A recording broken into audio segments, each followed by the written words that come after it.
Hello heroes, Joe Smith here. Sunny day today, real bright, sunny, nice November day. A little bit nippy, got a sweatshirt on for first time all year. Still wearing the shorts and the sandals though, so not that cold. Just an update, what was it, like a week ago last week? Had a video talking about a guy that didn't pay for his mower repair, because when he brought it he said that it runs just fine, the only thing that's wrong is belt keeps falling off. These people that gave it to me for free, he said, he claimed at the time that it's like, well, it was given to him for free, some buddies or random strangers or don't know for sure exactly. Just kind of remember him saying it was last spring. It's been a few months. Joe Smith can barely remember last week at this age, but he said that it was like given to him for free, and then he said that they said one thing was wrong was the belt keeps falling off. So he's like, well, before in court, or well, his claim prior to court and then in court was, well, why didn't you make sure it ran before you ordered new blades for it and before you change the oil and put the belt back on? It's like, well, because you said it did run. You said it did run. You said it ran just fine. You said that whoever gave it to you for free just said that the belt keep falling off and they figured it wasn't worth fixing. They weren't willing to spend the money to fix it. They figured it wasn't worth fixing. They figured it was too old to fix it.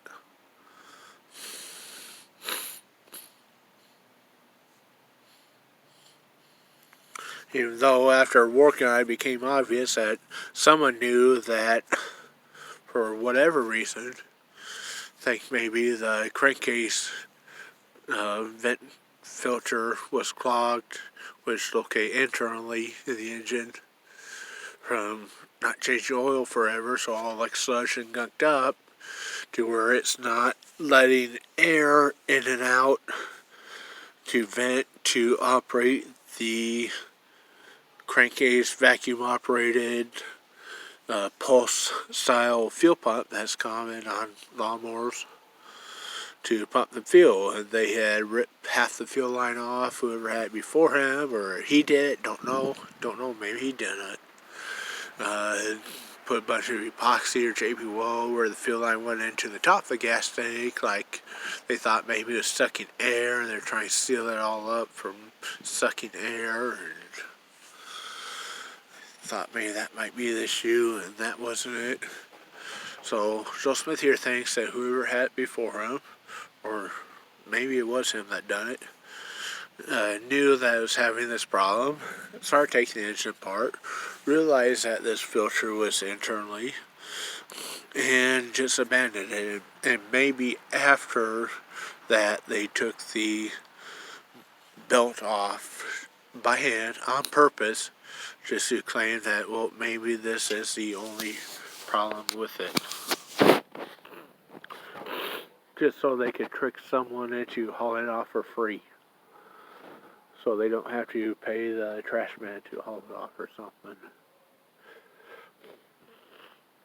So Joe Smith thinks that he just got tricked into hauling it off for free, that there's more wrong with it than the people that used to have it claimed, which, is almost 100% of the time the issue when you buy a used car, or used mower, or use anything. Whenever you buy something used, almost always there's something more wrong with it than what the seller claims. Like, that's why Judge Judy says, if you buy used, buyer beware, because there's probably more wrong than the seller claims. So know what you're getting into before you buy it, or pay a company to inspect it for you if you don't know what to inspect or look at or how to evaluate it.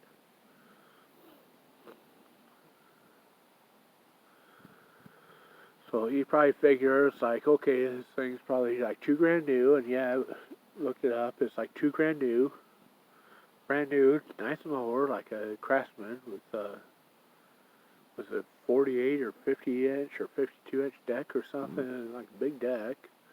Probably be $2,000 new nowadays. Back when this was new, several years ago, maybe only 1,500, but similar one nowadays would be like $2,000.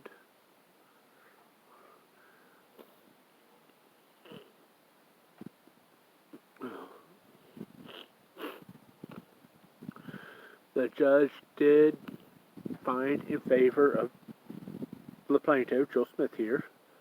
The judge ordered him to pay Joe Smith here for the repairs, but judge took the invoice and only awarded the parts like the oil, the air filter, fuel filter, battery, oil filter, new blades, and that the parts that the fuel line and hardware clamps, whatever, for the new fuel line that were missing, and then 1 hour labor. So Joe Smith just got parts costs and 1 hour labor is all, when there's like, I think it was like 3 hours labor originally.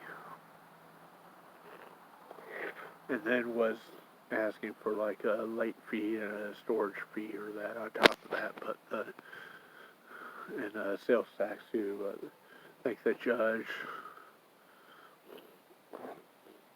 took the sales tax off and the 2 hours labor and the late fee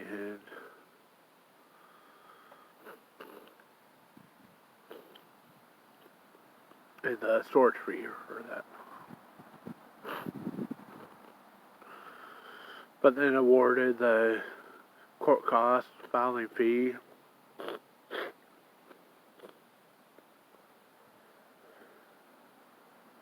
but it's going to have to go back and look because I think he just awarded the actual filing fee and not the process server fee on top, which should have awarded both if he didn't, but could be mistaken. Maybe he awarded both. Can't remember how much they were. I was thinking the service fee was like $50 and the court fee was like $100 or something. I thought he said like $117 for or $120 for both. But might be mistaken.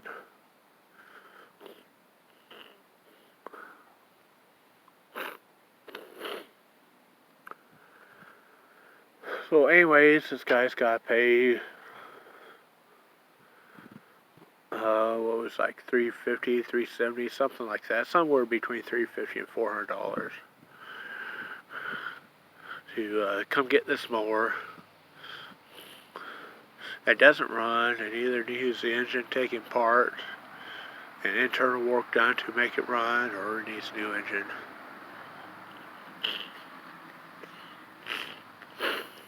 And told the judge that if it's just that crankcase breather filter, and maybe like $250 to finish fixing it, and that's what I was trying to get him to stop by and do. He would never stop by, and so Joe Smith here could show him, explain all the stuff to him, because if you don't know mechanic lingo, it's kind of hard to explain over the phone for most people.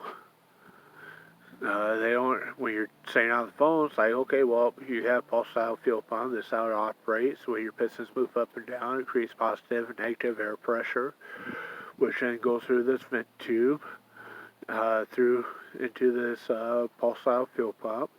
That opens and closes the check valves to let gas in and pump gas out through the diaphragm internally in the fuel pump with those internal and external check valves, or inlet and outlet check valves. Actually, they're both internal, but inlet and outlet check valves plus the diaphragm. The positive negative pressure in the crankcase operates the diaphragm, and the inlet and outlet check valves internally in the fuel pump to open them and suck air, or not suck air, but suck gas in, and then close them to push gas out to the carburetor. And if the crankcase vent filter is clogged to where the crankcase can't vent and let air in and out of it, then the internal positive negative air pressure or vacuum of the crankcase can't bounce itself out and operate properly to operate these fuel pumps. And if you don't understand a goddamn word Joe Smith just said, don't feel bad about it, because the judge didn't either.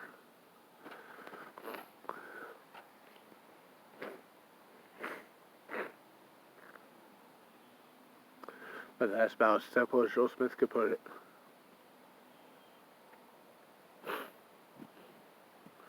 Basically, the crankcase of your engine is like a air compressor. Air compressors or piston-driven air compressors operate by the air pressure on top of the pistons, sucking air in as they open up, like they would suck fuel in if it was an engine. And then when they go up on their compression stroke, they would push air out into the air tank versus spark plug firing and igniting the air-fuel mixture, because you just have air coming in, not air-fuel mixture coming through the inlet on the air compressor. So piston-driven air compressors operate via the air pressure that's created on top of the pistons inside the cylinders or the heads, whereas these pulse-style vacuum-operated fuel pumps on small engines and lawnmowers operate through the positive negative air pressure getting sucked in and pushed out, same principle, but on the bottom side of the pistons inside the crankshaft there, or the crankcase.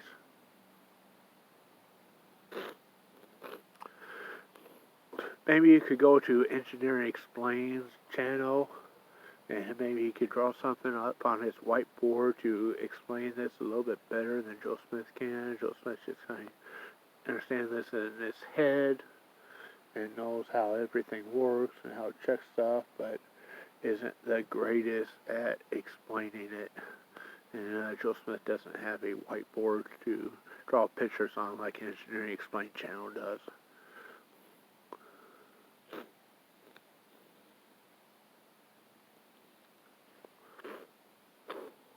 So the judge told him to pay, and then he could pick up his mower, and then he could sell it or finish fixing it or do whatever he wants with it. And he has like 1 month to pay. Otherwise, Joe Smith here can file other options like body attachment, for example, where a warrant's issued for his arrest, and then he's picked up by the sheriff's department and held in jail overnight until he fills out forms talking about his address, where he lives, where he works, where his bank account is, and stuff like that. Or else Joe Smith can just do like a garnishment if Joe Smith knew where he worked, but if not, then the purpose of the body attachment is to get the information where he works and then file the wage garnishment. Or else the other option is just to do a writ of execution, to where you basically say you've tried everything else and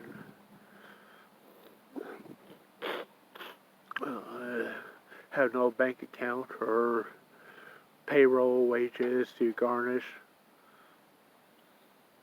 because he won't provide them or you can't find them out. And then that's when the sheriff's department goes to seize assets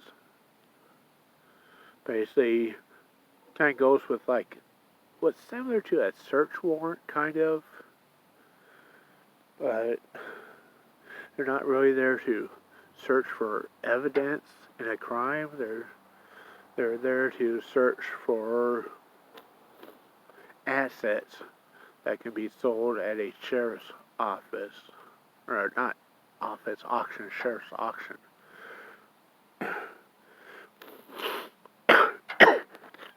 So, for example, if you have a boat or a jet ski or ATV or dirt bike or motorcycle or camper, RV, something like that, or fancy expensive furniture, or like expensive jewelry,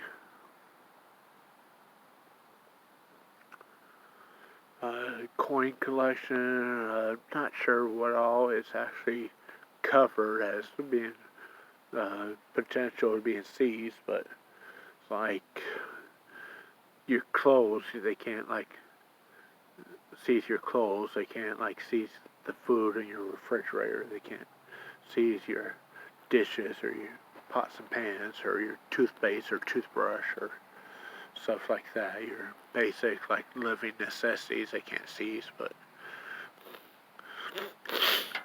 stuff that's considered like toys, guns, I think, ATVs, outdoor power equipment, motorsports stuff, motorcycles, dirt bikes, jet skis, boats.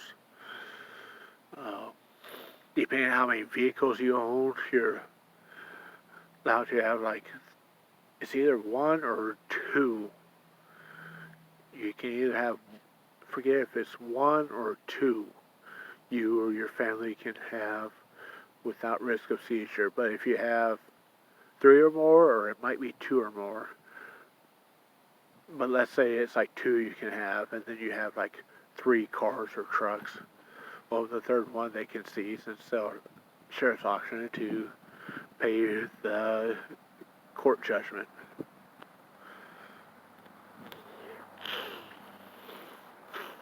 It might be one, and then the second one they can seize to sell at court for the court judgment at sheriff's auction. Not sure exactly. Joe Smith's not a lawyer. Been through this before. Not a lawyer here.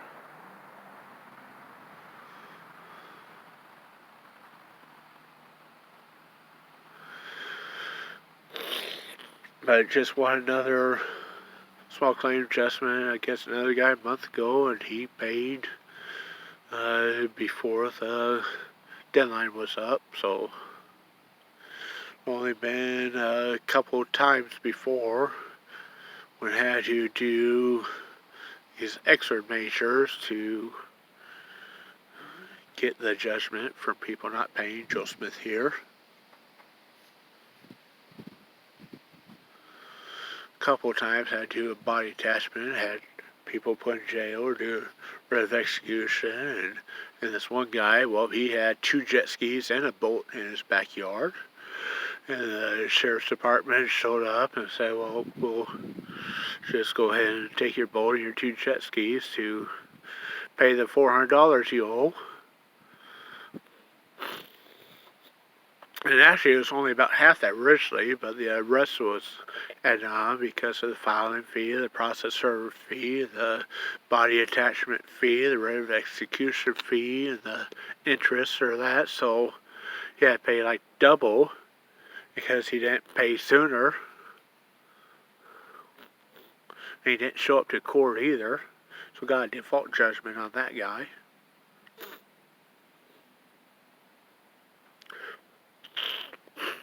But once the sheriff's department showed up to say, we're going to take your 2 jet skis and your boat and sell them at auction to pay Joe Smith for fixing your mower, and anyone else that you owe through court judgments. And he's like, you know what, I'll just write you a check. Then you went and rolled a check to the sheriff's deputies, and in cash it went through. And that was finally over after like a year of dicking around hassling with that bullshit.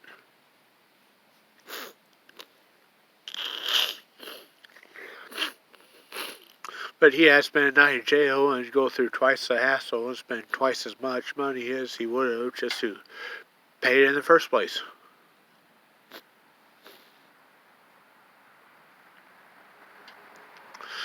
Just amazing what some people go through a risk to try and get out of pain. People they hire. So sorry for long rambling. Sorry for probably talking too much or giving too much detail about this stuff. Anyone that's still watching at this point, well, thank you and sorry for wasting so much of your day. But just want to give a little bit more detail here about the stuff and educate you in case you're not familiar with how some of this processes work. But Joe Smith did win the court case to an extent. Didn't win the full amount, had to sell for a little bit less. But did walk away with the winner and is going to be getting paid one way or another sooner or later. Even though Joe Smith has to send the sheriff's office to take his property. So, thanks for watching. Like or dislike, don't care. Do what you want. Subscribe or unsubscribe, don't care. It's a free country. Do what you want. It's been Joe Smith signing out.